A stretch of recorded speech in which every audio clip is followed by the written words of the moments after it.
হরি বল। সমস্ত ভক্তদের শ্রীচরণে আমার কোটি প্রণাম। একদিন আমার ঠাকুর তারককে বলছে, তারক তারক তুমি একবার কৃষ্ণনগর যাও না তারক, ওখানে নীলাম্বিত পাঠ হচ্ছে, তুমি একবার শুনিয়ে এসো না তারক। আমার ঠাকুরের আশীর্বাদ নিয়ে আমার তারক রওনা দিলেন সেই কৃষ্ণনগর। গিয়ে দেখতে পায় কৃষ্ণচন্দ্র রাজার বাড়ি হাজার হাজার ভক্তদের আগমন। কি নীলাম্বিত পাঠ হচ্ছে, কি আনন্দরে ভক্তরা কি আনন্দস্বরে এই নীলাম্বিত পাঠখানি শুনছে। আমার তারক আসরের এক পাশে বসে ওই নীলাম্বিত পাঠ শুনছে। শুনতে শুনতে যখন শেষের পথে আমার তারক বলছেন, ওগো গোসাই তোমরা বন্ধ করলে কেন, আর একটু পড়ো না।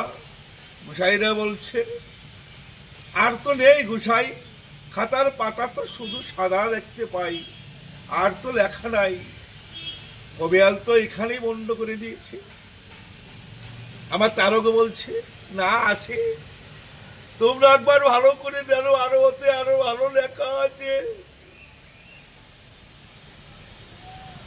যখন এই কথা বলেছে গোসাইরে বলছে, আমার তারকের কাছে গন্ধখানি দিয়ে বলছে, গোসাই এই নিলম্বিত পাঠখানি তোমরা বাকি ঠুক, তুমি আমাদের শোনাই দাও, আমরা একটু আনন্দের স্বরে শুনি।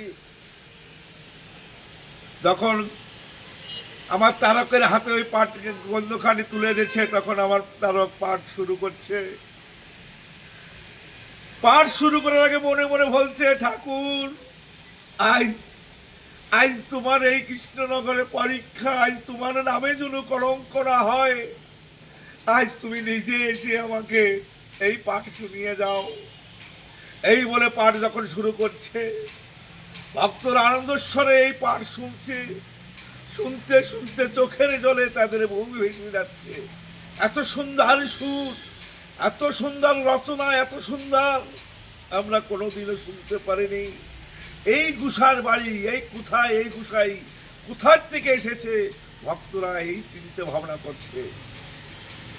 একটু দূর থেকে রাজরানী বলছে রাজামশাইকে, রাজামশাই এই যে গোসাই যে পাঠ করছে, ওনার কাঁধের পরে যে পুতুলটি, এই পুতুলটি হাত নেড়ে নেড়ে খেলা করছে, এত সুন্দর পুতুল, এ পুতুল তো আমি জীবনে কোনোদিনও দেখিনি।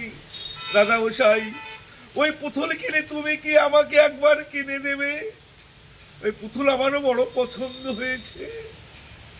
রাজামশাই বলেছে, রানী কই, আমি তো দেখতে পাচ্ছি না। রাজামশাই একবার একটু ভালো করে দেখো। এই গোসাইয়ের কানে পুতুলটি বারে বারে বলা সত্ত্বেও রাজামশাই রানীকে একটা আঘাত করলেন। আঘাত করে পরে দেখতে পায় এই পুতুলটি। যখন রাজামশাই দেখতে পেলেন যে সত্যি সত্যি একটা পুতুল, রাজামশাই ধীরে ধীরে আমার গোসাইয়ের কাছে যেয়ে বলছ, গোসাই গোসাই এত সুন্দর পুতুল কোনোদিনও আমরা দেখিনি। আর সেই পুতুলটিকে তুমি কোথায় রেখলে গোসাই? ওই পুতুলটি তুমি আমাদের কাছে বিক্রি করে যাবে, যত টাকার বিনিময় হোক আমি তোমাকে দেব গোসাই, পুতুলটি তুমি আমার কাছে বিক্রি করে যাও।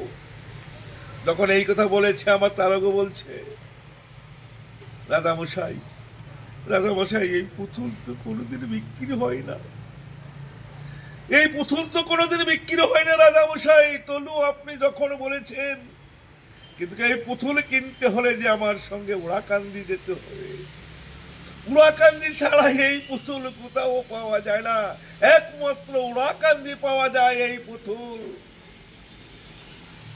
সেদিন তারকের সঙ্গে কৃষ্ণচন্দ্র রাজা গেলেন,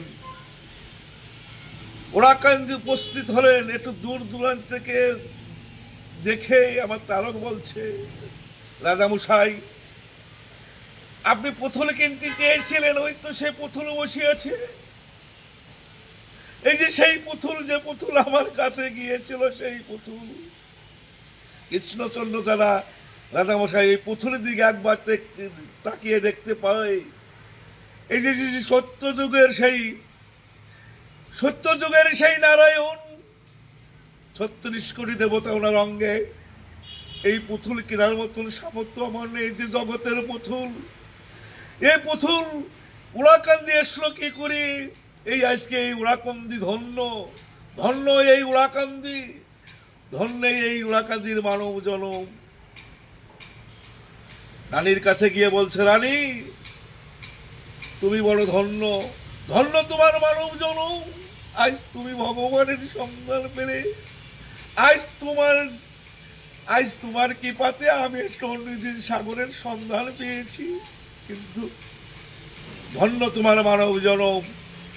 জয় হরি বল, জয় হরি বল, জয় হরি বল, জয় হরি বল।